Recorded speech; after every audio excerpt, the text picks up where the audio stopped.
a 2 and get Ags.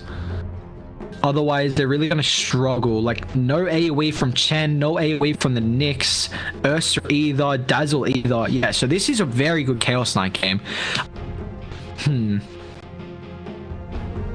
wonder how I feel about the Chaos Knight, actually. I think this is a hero that has very good lanes. Like, Chaos Knight is kind of a bully in the lane. You trade really well. You've got life still. You've got to create your stun. Minus armor as well, backed with that reality rift. But the one big issue on the hero is that you're very ultimate. It's a massive cooldown. It is big. That's one thing I highlighted, that, you know, CDC have the arena and the static storm. These aren't two big cooldowns, I will add. Nothing like the black hole or like Ravage for that matter. But I think Lgd are going to hit like probably Necro books from Dazzle, and maybe like I think Mech and Necro from Dazzle and Chen, and they go whatever item. Like Chalice might go a Basher first, you know, Somnus, not really sure, but I really think that the Mech and the Necro book, and that's when Lgd just take objectives. So we're going to see some rotations mid as well, probably when Somnus has level 6. We highlighted last game that the level 6, you really want to try and force rotations because it's around the catapult timing as well. So if you can find a kill, then push with that Cardi wave correctly.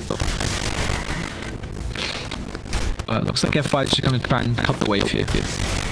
Maybe a double stack that off. This is very definitely better idea. The first blood, one more right click, not even need any old 11. Might still take a decent chunk. It's actually going to try and hunt down F5. He does have the spike characters, the level 2 picked up. And now Army's going to be careful. They've got him on the stun. Poison's cooldown, but they've got the kill bomb. It doesn't do too much. They're in level 1. So Army's big fight there. They fight first, but Victoria's going to come back and give herself off. I don't believe he picked up any more items, so still going to see a lot of aggression here as we take a look top. How is it there? The 50 last hits, yes, so 15, 16 as well, so both calls are getting a lot of top. See that's not flying around the pressure. Yeah, 2 points and it's active, but the issue is that, you see a quick way that they do some damage. There was even one, so 100 early on is pretty nice. It's very passive lane phase, and this is honestly this is saying that what's that thing that every level is taken off. Yeah, it is. And yes, 3 reset and make the business jump on but the Virginia connection will contribute to that. Yeah, we have to switch to the game as well. Chaos Knight. Might find out how full it is. So we've kind of cruised along. We've got 2 kills, 5 minutes up, so with that first 5-minute interval, I might see a little bit of aggression by his, at least the guys will be able to come back to the lane with the full men off before down in front potentially. Lanes do have a lot as well, so we're going to try and find a refill for them. Can they get? How much minutes does that burn? But Fi does have ultis, so does Somnus in 20 seconds, who's going Blade Mail. We've seen a lot of the Blade Mail in the top lately. You know, there's some okay AoE damage that are uncontrollable, but I really think the active is like the staple point of Blade now. It's very good against, like, you take a look. Quap has decent armor at the moment. Of course, I guess the Chainmail is helping out with the 4 armor. But the fact that you have the Chaos Knight max out Chaos Strike, sorry, where's the Reality Rift? There we go, sir. Minus 4 armor in the Reality Rift, so you have a little bit of minus armor already, so Rate's going to do a decent amount of physical. But what the Blade Mail gives you, stats are so good. You know, it's, I believe, 28 damage, and then plus the 8 intel, so you're getting 36 damage all up, 6 armor as well. Army, they don't have a Sentry Victorious in the AoE, but doesn't have the ultimate and have a massive amount of burns. Army's going to be able to get the ultimate off, utilizing the armor token as well. With that basic dispel, he gets rid of the Shadow Strike, so somehow he stays alive and up with the glimpse. Drags back that fight, it's not a massive range. They'll catch out X Nova, does have the ultimate if he can get it off in the last second. Now even Eleven's going to show up here with the Necro books. Dire, they're going to continue to take the fight here. A 1-for-1 XM's got the mobility to make it on the backline here. F1 caught out. That's the only hero they need to find, but he's still hunting. Chalice is able to get the movement speed slow. XM will have it to simulate in a couple seconds, but doesn't get it fast enough. And with the stun from FY, holds him back. He opted for the Aether Remnant before the dissimulate there, so enabled FY to find the stun. But is this the thing? I mean, yeah. Even though I highlighted in the draft that the Dire don't really have that many AoE options to deal with the Phantasm, like, Phantasm is shit. I can't say it in a nicer way. It's such a bad ultimate. It's just... They get melted. Like, a Scream takes half its HP. It's 125-second cooldown. Arme's just dead mid now. Like, Dire, they have this timing. Necro is about to have the mech. They're hitting it a little bit earlier than what I expected. But they are well and truly in it. And Radiant are gonna have to do something about this tier 1 tower. It's gonna be incredibly important to hold it, but they have the level 6 now, still victorious. Still level now, XM. Speed drags him back, Chalice passes up the ultimate. They got the stun, XM's gonna fall, he doesn't use the last astral step. The stun is out of mana. A stolen stun from James will hold back. But this is the thing. This is the issue with disruptor lineups. You don't play well from behind, and the glimpse is not a defensive tool. You need to use the glimpse for pickoffs. This is a massive thing about the hero, and just hit level 6 as well. So I wonder if he's regretting this 2-point Thunder Strike for that range. It's not even that, it's just the fact that, yeah, the ultimate came a lot later.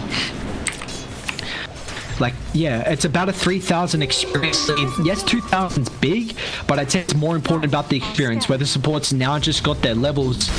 And, yeah, Arme had a decent lane, but as soon as they left the support to go top, they didn't bring another one down to help him, and Dire just killed him a couple times. They found the tower, and he couldn't get positioned up, and now Queen of Pain will get caught.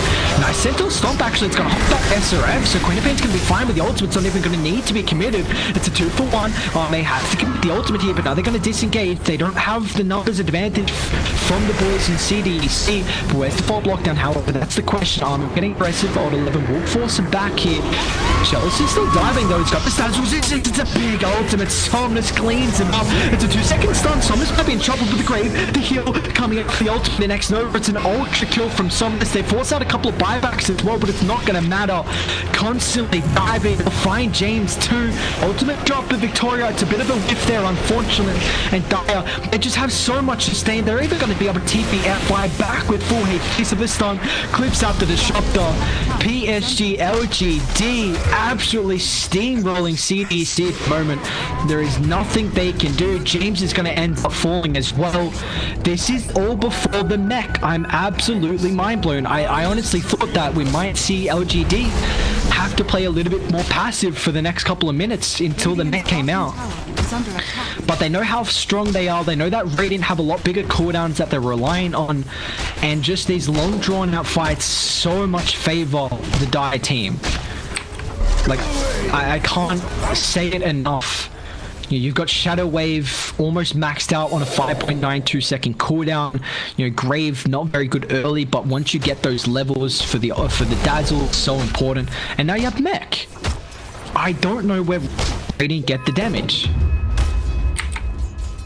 Like, it's a 4,000 net worth lead, but, you know, Chaos Knight, he's a hero now. Like, you've really got... This was my issue in the draft, and I highlighted that.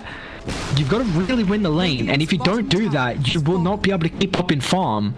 And even though, like, Ursa is neck and neck, he's going to have a lot more impact. Like, his ulti isn't a trash can ultimate. And Dire can take Roche whenever they want to. They're probably going to try and get some vision down around the top side of the... Setting up for the spear. We'll push back FY. The Spike Carapace is only level 2 at the moment.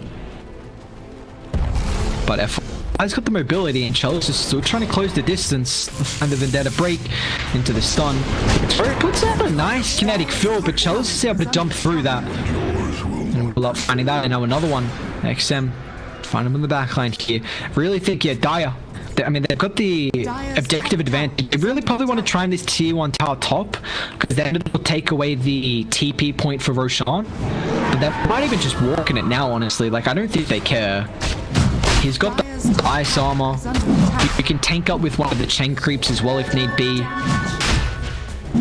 And Somnus is doing the build I thought.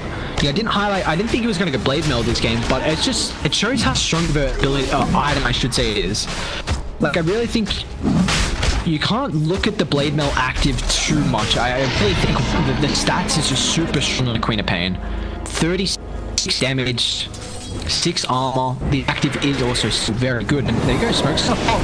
But drag it back with the Spike Cappers gives it a little bit of protection. The ultimate's fuck once again, and now Smoke's with the ultimate. A decent chunk of damage to the backline. Arena traps in 3. SRF's gonna try and use this as a zoning one to disengage, but they've slowed him down with Poison Touch. Sonic isn't gonna blink aggressively because he has this second life to be able to utilize. A 2-second stun to trap him back with Blade Mail.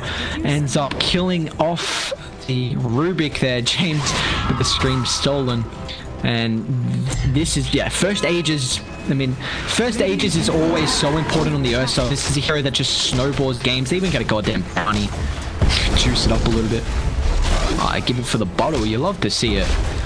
But yeah, the Ags was what I kind of theorized that he might go to really deal with the illusions. And this just shows that LGD, they don't give a damn. Yeah, I thought they were going to try and take the T1 tower top just to get rid of that TP point so they could Roche. They didn't even need to put too many wards down, just kind of one in the vicinity around the river. And now they're hunting.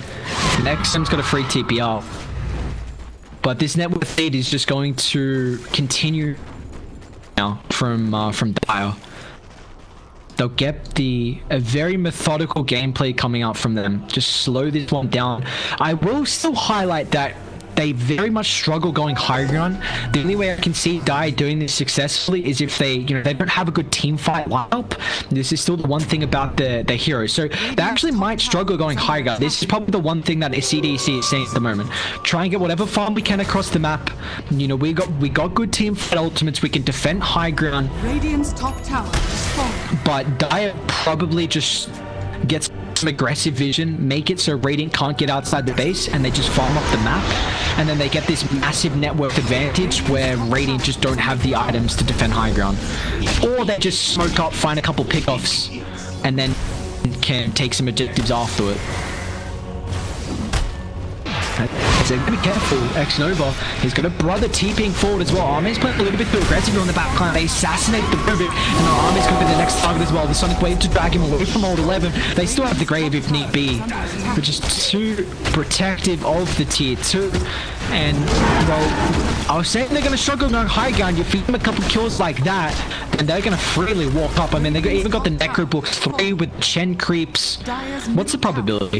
Yeah, 99%. I'm not even surprised. This game seems well and truly over and done with. And this, the Chen, the Dazzle, that timing with all the sustain. These fights aren't favoring CDC. They want to fight where they just burst down heroes, and it just doesn't happen for them. They're gonna try and stall it out. Try and get the Aghanims on XM. Chaos Knight's going for a Sanjin Yasha as well. But it's a little grim at the moment, unfortunately, so we might actually end up seeing a full best of 3. XM. Oh, FY, hit it! Oh! I don't know. Oh, someone's gonna blink up there. He will, XM. He's got an ultimate to simulate it.